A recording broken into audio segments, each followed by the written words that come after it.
Unser Planet besitzt zwei Seelen. Ein äußeres und ein inneres Gesicht. Ein Licht ohne Schattenseite.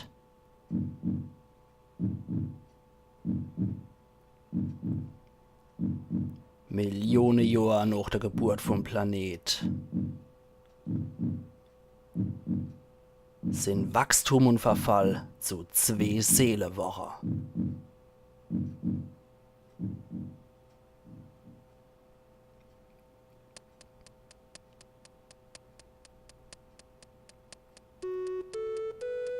Auf der Lichtseite ist neues Leben entstanden. Die Schattenseite ist im ewigen Eis erstarrt.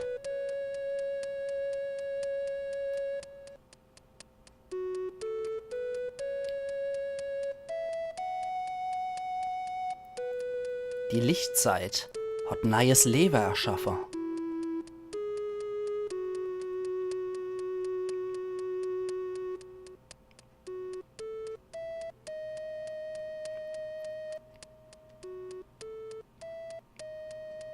Alles hat sich prächtig entwickelt.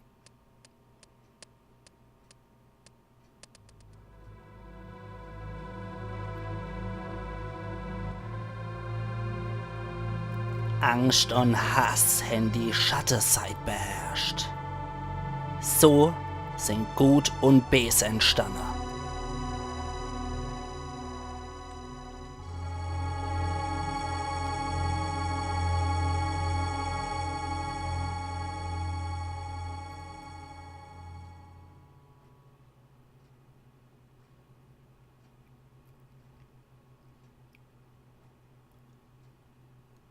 Und es schlägt 13.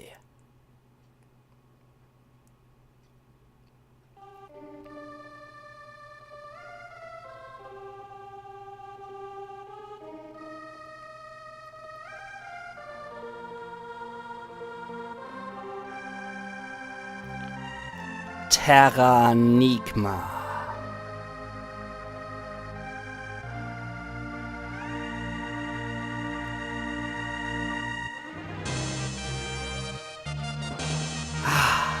So episch. Ich darf euch alle recht herzlich willkommen. Hier ist der Yankee mit dem neuen Klassik Let's Play, und zwar Let's Play Terranigma auf Pelzig. In meiner Klassik-Rubrik gibt es jetzt noch Final Fantasy VII von 1997, ein Jahr zurück.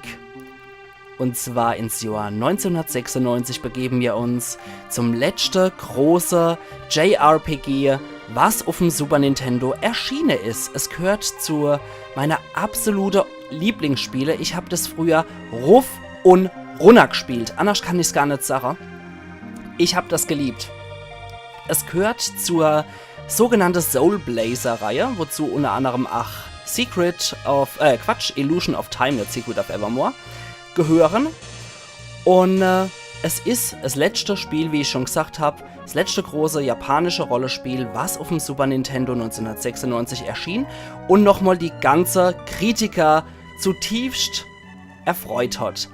Es war zwar eins von den letzten Spielen von der Super Nintendo, aber nichtsdestotrotz war es auch mit Abstand eins von den besten, was erschienen ist. Das kann jeder bestätigen, der damals JRPGs auf dem Super Nintendo gespielt hat. Ich freue mich wie Bolle da drauf und muss dazu sagen, ich habe dazu auch das Lösungsheft gehabt, ich habe die große Big Box dazu gehabt, zu Terranigma, und habe das mit meiner Schwester gespielt. Der hat es ursprünglich gehört, meine Schwester hat das geschenkt gekriegt, die große Big Box. Und wir zwei haben das rauf und runter gespielt. Zuerst habe ich ihr zugeguckt, weil sie als Besitzerin, ihr gebührt natürlich der allererste Durchlauf, das ist selbstverständlich. Und danach habe ich es auch gespielt und wir haben es rauf und runter gezockt, und ich habe es dann später, als ich auch einen Super Nintendo Emulator gehabt habe auf dem PC, habe ich das auch zigmal durchgespielt. Und es gehört immer noch zu meinen Lieblingsspielen, muss ich echt dazu sagen. Ich freue mich tierisch, dass in der Klassik-Rubrik hier wieder so ein Klassiker präsentiert wird, und ich freue mich tierisch auf den Weg, den ich hier mit euch gehen kann. An der Stelle will ich auch nochmal erwähnen, dass das ganze Let's Play, wie ihr schon am Intro erfahren habt höchstwahrscheinlich, ach wieder pelzig synchronisiert wird. Das heißt, ich werde alles, was hier steht, in Schrift, pelzig übersetze und ach so vorlese. So wie ich das auch bei Final Fantasy VII gemacht habe. Ebenfalls würde ich an der Stelle liebend gern auf die gute Tinue verweisen. Die habe ich auch in meiner Videobeschreibung mit drin. Und zwar, so jetzt drücken wir aber wirklich Start, bevor hier alles sich nochmal wiederholt.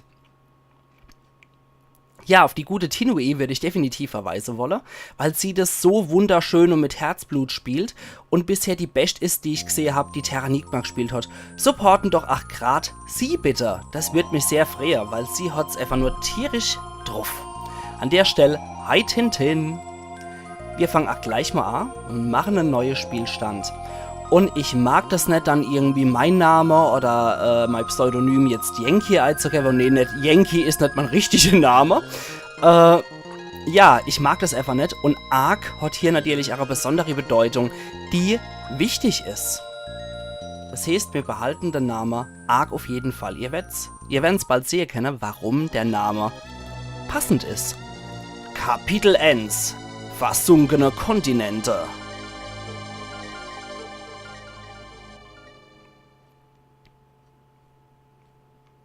Ah, herrlich. Herrlich, herrlich, herrlich. Mir kommen schon schier wieder die Tränen vor lauter Gut. Ich freue mich so drauf, das zu spielen. Ah, wunderbar. Und es ist auch mein erstes PC-Let's Play. Melina. Du bist nass geschwitzt. Hast du einen Albtraum, Katte? Arg. Ja.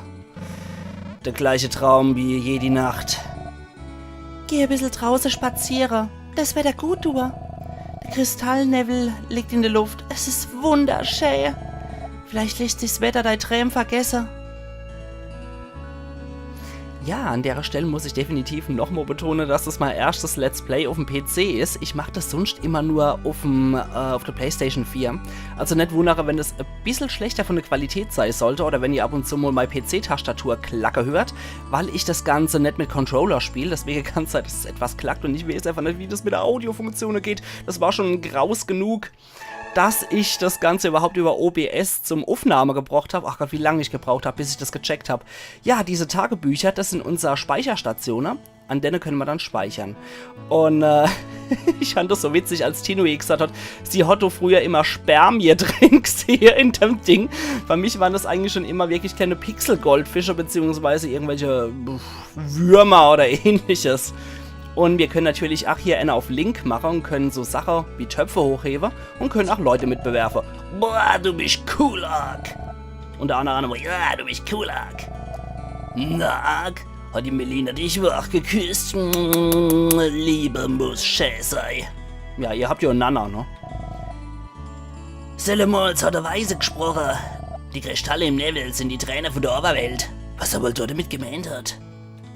Ja, ich wüsste auch ganz gern, die Weise, die babbeln oft nur dummes Zeug. So, jetzt du auch noch. Zack.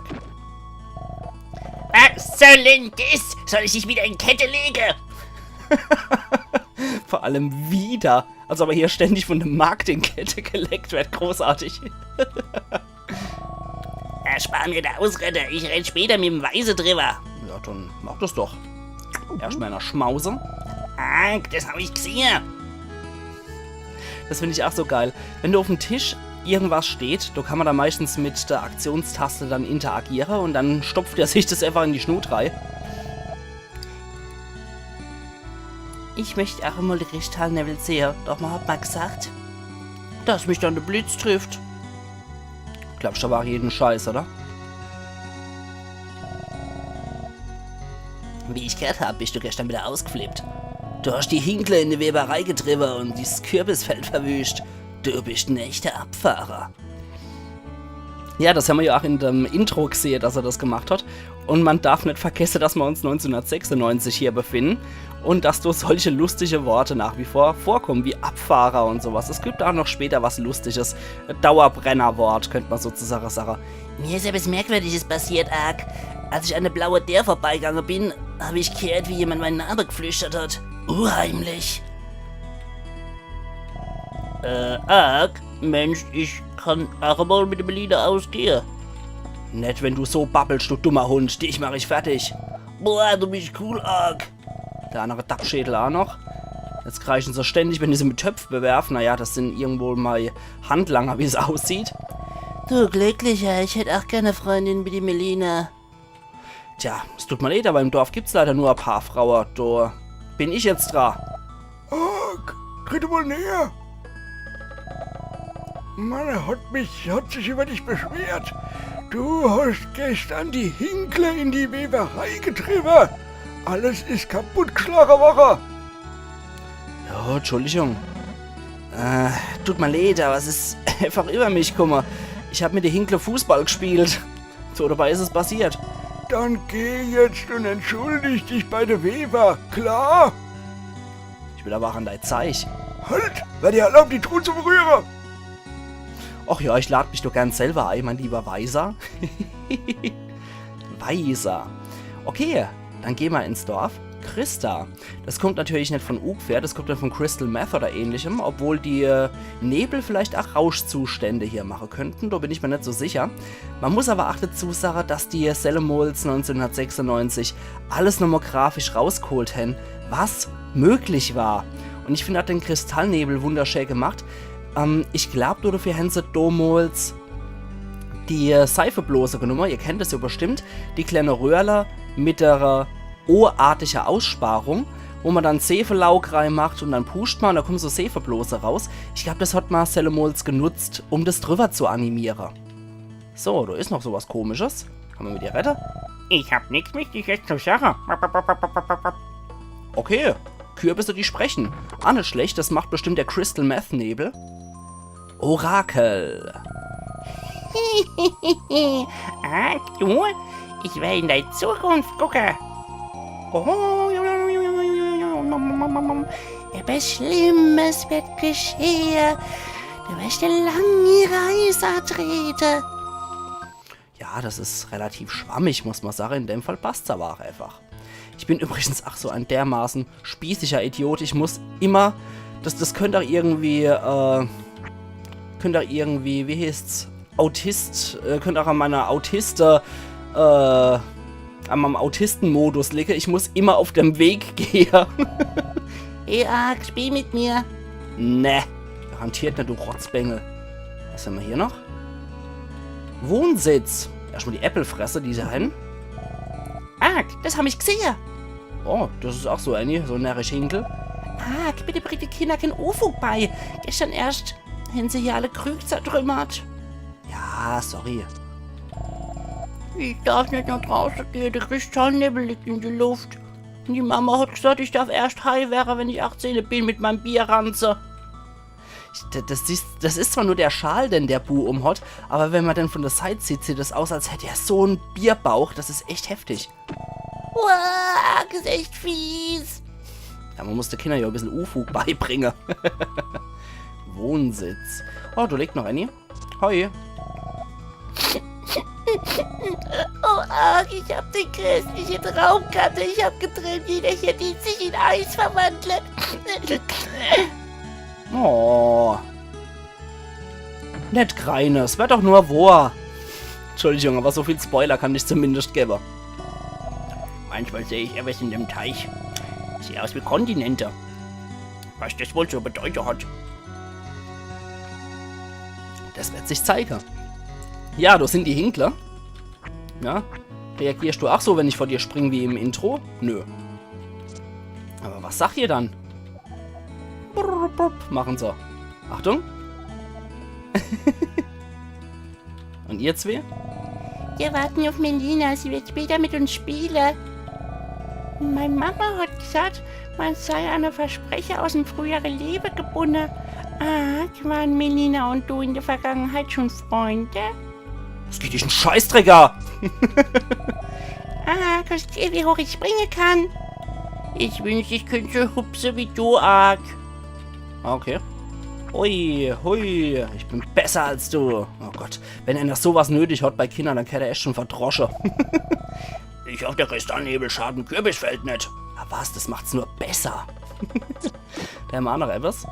Hallo, ich bin der sprechende Kürbis. Großartig. Das ist so schöner Nonsens. Okay. Wie das immer batscht, wenn er gegen die der rennt oder wenn er gegen die Wände rennt. Achtung. Na, was sagst du Müllermeister? Hallo, ich bin Jenso, der Müller. Ich mal Korn und Mehl fürs Brot zu gewinnen. Alles klar. Das bin dann wohl ich hier in der Welt. Oh, du bist arg. Ich hab gestern so viel gesoffen. Jetzt habe ich einen dicken Kopf. Ich trink nie mehr. Sagen wir das nicht alle, wenn wir zu viel gesoffen haben. Beim nächsten Mal machen wir es grad wieder. Weil es so schön ist, weil es so gesellig ist. Wir kennen das alle. Da ist noch was. So, ich bin hier so ein alter Baraber. Deswegen drücke ich das Ding. Jetzt steht die Mühle. Muahaha, ich treibe dich in den Ruin, Jenso. Jetzt steht er panisch davor, rennt gegen die Wand und sagt: Die Mühlräder stehen still, wie und das passieren, Kinder. Ja, ist ja gut. Komm, zack. Ich will dich hier nicht in den Ruin treiben. Wollte ich nur ein bisschen ärgern. Jetzt latscht er wieder in der Gegend rum und sagt wieder: Hö, ich bin der fröhliche Müller, bla bla bla bla. Alles klar, was gibt's da noch hier Schönes? Salat. Stähsalat, der ist knallhart. Und was ist da? Magier. Geil. Kristalle bergen einzigartige Zauber in sich. Nur wir Magier verstehen's, die Zauber in Ringe oder Medaille zu bannen. Und deswegen habt ihr auch so ein Herzchenfront an eurem Tresen, weil ihr so unglaublich knufte seid. Die Kristalle besitzen magische Kräfte. Bringst sie mal, entfache ich ihr Kräft und wandel sie in Zauber um. Alles klar, komm ich drauf zurück. Auf jeden Fall. Und was sagst du? Man kann Dinge sehen, wie blaue Nebel, blauer Kristall widerspiegelt. Ich kann Orte und Personen sehen, die ich noch nie vorher gesehen habe. Na dann, sollst vielleicht nicht so sehr von dem Kristallnebel-Ei atmen, mein Lieber, wenn das dich Dinge sehen lässt. Halt die Gosch, ich angel. Alles klar, dann lass dich in Friede. Ich lieb die Händlermusik, die ist so geil.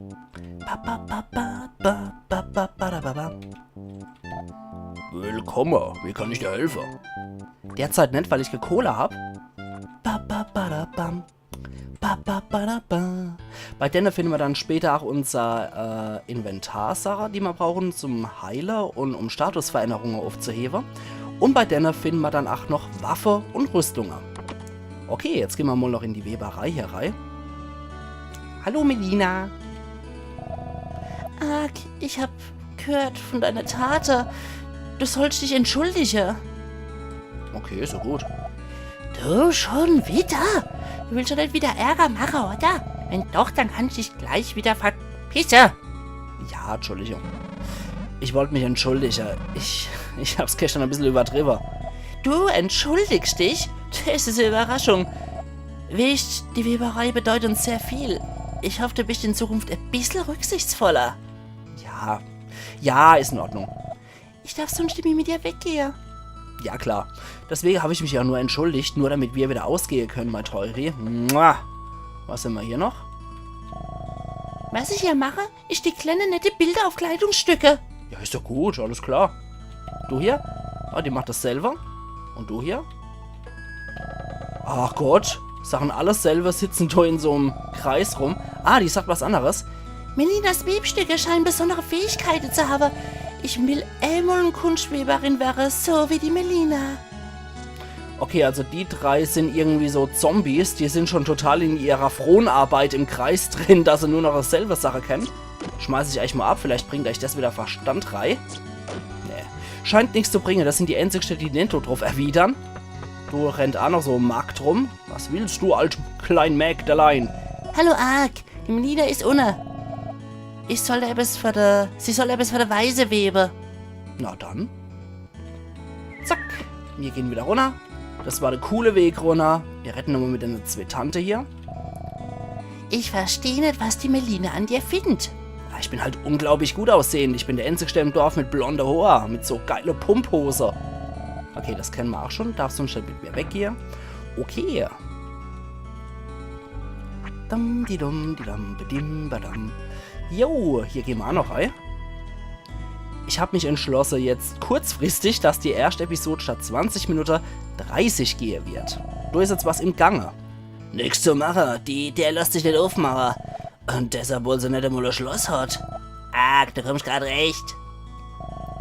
Der Weiße ist ausgegangen. Wir wollten doch etwas ausprobieren, die Blau-der da. Die sich nicht aufmachen lässt. Wir wollten mal gucken, was dahinter steckt. Wir haben alles versucht, doch die lässt sich einfach nicht aufmachen. Ach, willst du es mal probieren? Jo, ich werd's probieren. Alla, ach, vielleicht gelingt's ja.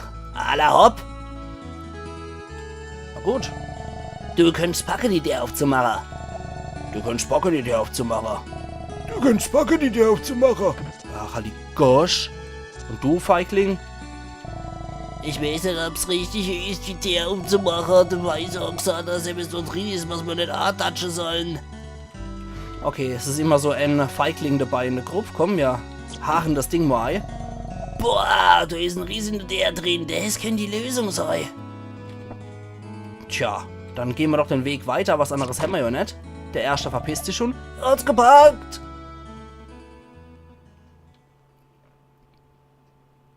Und wir hören gleich etwas.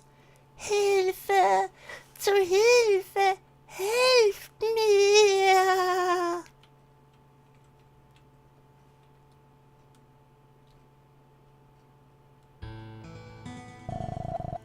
Habt ihr das gehört? Ich muss mal dringend durchs Klo. Ich sehe euch später. Dummkopf. Jetzt habe ich doch glatt vergessen, meinen Goldfisch zu füttern.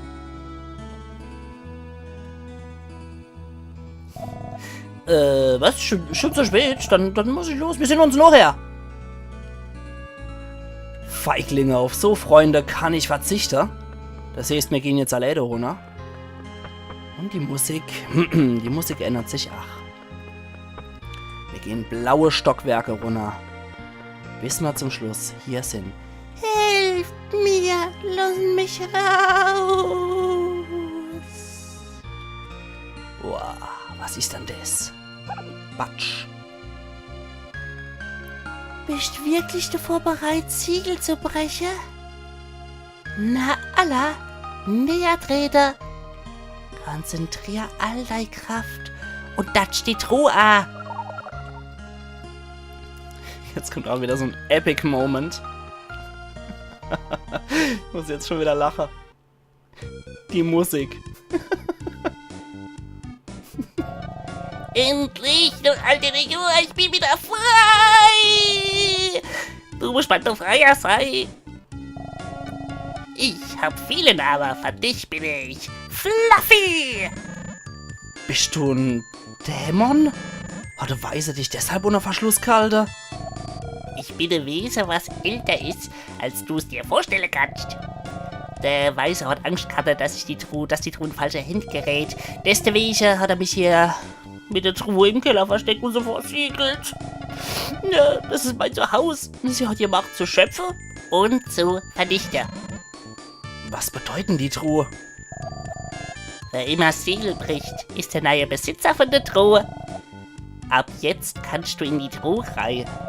Wann immer du die Select-Taste drückst. Das sagt mag jeder immer so im richtigen Leben. Wenn du die A-Taste oder die Select-Taste drückst, dann funktioniert das. Ich werde dich nun ins Geheimnis einweihen. Komm mal noch. Alles klar, dann müssen wir die Select-Taste auch drücken. Und schon sind wir drin. Zentrum. Jetzt sagt sie mir in die Truhe. Du kannst immer hier und her wechseln. Das da ist die Zauberschatulle. Hier werden magische Ringe und Medaillen aufbewahrt. Du kannst hineingucken, um zu sehen, wie viele Kristalle du hast. Um zu zaubern, welche in der Utensiliekammer die Schatulle an. Das ist das Handbuch vom Krieger. Hier erfährst du alles über deine Attacke. Und das da ist der Ego-Spiegel. Da siehst du die Stärke, Abwehr, Glücks- und Erfahrungspunkte. Das da ist das Optionsmenü. Hier kannst du die Tastenbelegung ändern. Will ich aber nicht. Das ist die Magischkarte. Die erleichtert die Orientierung in Labyrinthe. Und das ist das Buch unter Aktionen. Es enthält Hinweise zu all deinen Aktionen. Auf in den nächsten Raum. Dinge. Das ist die Utensiliekammer. Und die hier aufbewahrte Sache A zu wählen, musst du einfach nur den A-Knopf drücken. Um jemanden Gegenstand zu geben, musst du vorher auswählen. Wenn du die L-Taste drückst, dann wird der Gegenstand beschrieben. Das gilt für Dinge, Zauber, Rüstungen und Waffen. Hinter mir ist das schwarze Loch, es verschluckt alles. In jedem von den 3 Räumen gibt es so ein schwarzes Loch. Um etwas loszuwerden, ruf mich, wenn du bei dem Loch bist. Auf in den nächsten Raum. Das ist die Waffenkammer. Hier sind alle Waffen gelagert. Um im Kampf bestehen zu können, musst du immer eine Waffe auswählen. Auf in den nächsten Raum. Und wir sehen, dass oben links bei den schwarzen Löcher was blinkt. Das wird gleich noch wichtig sein. Das ist die Rüstkammer. Hier befinden sich alle Rüstungen. Vergiss du zu deinem Schutz immer Rüstung zu tragen. Auf in den nächsten Raum. Jetzt bist du dran. Erkund mal die Truhe. Du sollst schon mal in die Waffenkammer gehen. Da wirst du etwas ganz Besonderes finden. Du wirst ganz sicher mögen, Ark. Okay. Die Sache können wir uns jetzt leider alle nicht im Detail angucken. Und mit ihm können wir Anime sprechen. Was ich aber auch noch dazu sagen wollte, im Englische, dazu soll ich auch noch sagen, dass Terranigma nur in Japan und nur in Europa erschienen ist. Das heißt, die englische Version ist die britische Version. Es gibt keine amerikanische Version von dem Spiel, sondern nur japanisch und europäisch. Und in der englischen Version heißt das Dingens hier Box of Pandora. Also das ist eigentlich hier nicht die Kiste oder die Truhe, das ist eigentlich die Truhe der Pandora. Und solche historische und mythische Dinge kommen in dem Spiel immer wieder vor. Deswegen wollte ich euch natürlich auch das nicht entgehen lassen. Ark, du hast Ziegel gebrochen. Herrscht mich. Seit ewiger Zeit erwarte ich hier auf jemanden, der mich dienen kann. Die Menschen werden mich noch richtig kennenlernen. Mit meiner Hilfe wird die Menschheit Kraft gewinnen. Und alles wird wieder so sein, wie es einst war. Wie viele vor dir hast du die Truhe geöffnet und mich entdeckt? Wärst du meine Gabe nutzen? Ah jo. Nimm mich in die Hand. Ich werde dir von Nutze sein. Arke hält eine Waffe. Und er muss alles hochheben, wie das in solche klassische Spiele früher üblich war. Ja. Na, guck mal da. Sieht so aus, als ob er Gefallen an Ark gefunden hätte. Du kriegst Gesellschaft, Ark. Geh mal noch draußen.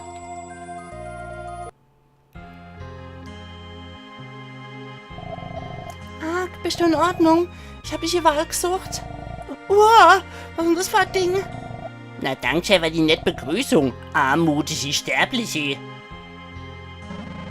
Das scheint eine gutmütige Kreatur zu sein. Was Menschen? Ich weiß nicht. Ich hab Angst. Ich fühle, dass etwas Schreckliches passieren wird. Der hätte das Siegel nicht brechen dürfen. Spürst du auch die Kälte? Ark, lass mich nicht allein.